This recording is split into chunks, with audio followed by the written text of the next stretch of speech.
Le chant terminé, le rideau répond, je viens simplement porter mon offrande, car je le désire de réjouir ton cœur. Bonjour, bonjour les amis. Voilà, nous allons aujourd'hui terminer avec le troisième personnage. Lorsque Dieu dit, je suis le Dieu d'Abraham, d'Isaac et de Jacob. Aujourd'hui, nous allons parler du Dieu de Jacob. Alors que nous allons en route vers notre destinée, parlons un peu du Dieu de Jacob. Et le Dieu de Jacob, pour moi, je l'ai intitulé le Dieu de la seconde chance ou le Dieu de la deuxième chance. N'est-ce pas? Notre Dieu, il ne se lasse pas de venir nous récupérer pour nous remettre sur le chemin. Je parle du Dieu de la seconde chance parce que l'handicap naturel de Jacob était qu'il soit le deuxième, alors que c'était des jumeaux, ils sont nés le même jour. Mais à l'époque, il n'y avait que l'aîné qui devait être l'héritier de son père. Donc lui, Jacob, bien qu'ayant touché le talon de son frère en sortant du ventre de la maman, néanmoins, il était le deuxième.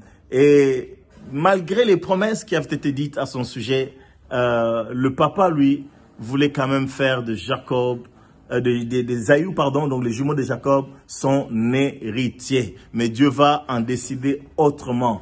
Bien-aimé, je m'adresse peut-être à toi qui as l'impression d'être toujours l'éternel second, que les autres passent toujours avant toi, que les autres ont toujours le meilleur rôle, le beau rôle, et que toi tu es toujours en dernier, et même peut-être dans les stars de David, tu es l'oublié de la famille. On pense à tout le monde sauf à toi. Et tu en souffres, tu en peines, mais permets-moi de te dire ceci, nous avons un Dieu que nous servons, lui qui nous amène à marcher vers notre destinée, il est le Dieu de la seconde chance. Alors que Jésus était sur cette terre, il n'a cessé de donner une seconde chance aux gens qu'il croisait, qu'il rencontrait. Voyez-vous comme cette femme surprise en adultère et que la loi de Moïse condamnait à être lapidée. Et Jésus va prendre sa défense avec amour, avec grâce, en disant femme, en disant à ces hommes qu'il accusait que celui qui n'a jamais péché lui jette la pierre. Et personne ne l'a fait parce que accusés par leur conscience, ils s'en allèrent l'un après l'autre, en commençant par les plus grands, les plus âgés jusqu'aux plus jeunes. Et cette femme va se retrouver seule avec Jésus. Et Jésus dit, où sont tes accusateurs? Et cette femme dit, mais ils sont pas là. Et Jésus lui dit, moi non plus je te condamne pas. Va et ne pêche plus. Il y a une seconde chance. Vous voyez le cas de l'apôtre Pierre que nous connaissons, l'homme qui était la tête de l'église après que Christ se soit remonté au ciel. Cet homme a régné Jésus. On pourrait dire que ce qu'il a fait, Jésus ne pourra plus. Nous, humains aujourd'hui, on a du mal à récupérer les gens qui nous ont trahis ou abandonnés au moment où on avait besoin d'eux. Mais ce n'est pas le cas de Jésus. Il est le Dieu de la seconde chance. Il va venir vers Pierre en disant, m'aimes-tu, Pierre? Et il va lui redonner la mission en disant, paie mes brebis. Écoute-moi, nous servons. Dieu va dire à ceci à Moïse, je suis le Dieu de la seconde chance. Parce qu'il arrive, bien-aimé, il arrive que, chers amis, pendant que nous marchons vers la destinée, qu'on peut être fatigué, on peut se tromper, on peut tromper les autres, on peut tomber. Mais Dieu est toujours là. J'aime cette parole des Écritures qui dit, tombe-t-on sans se relever? Il est le Dieu qui sera toujours là.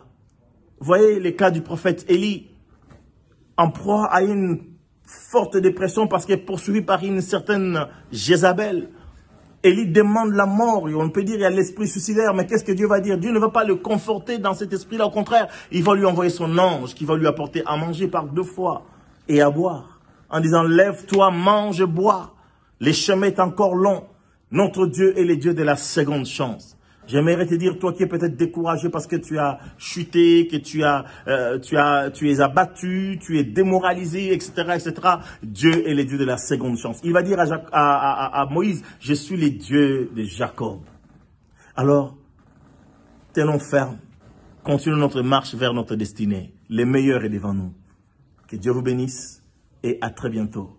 Pensez à liker, pensez à partager massivement pour que d'autres soient encouragés par ces quelques paroles d'exhortation. Soyez bénis et à bientôt. Les apparences sont trompeuses, tu vois bien au-delà, hauteur du sang de mon cœur.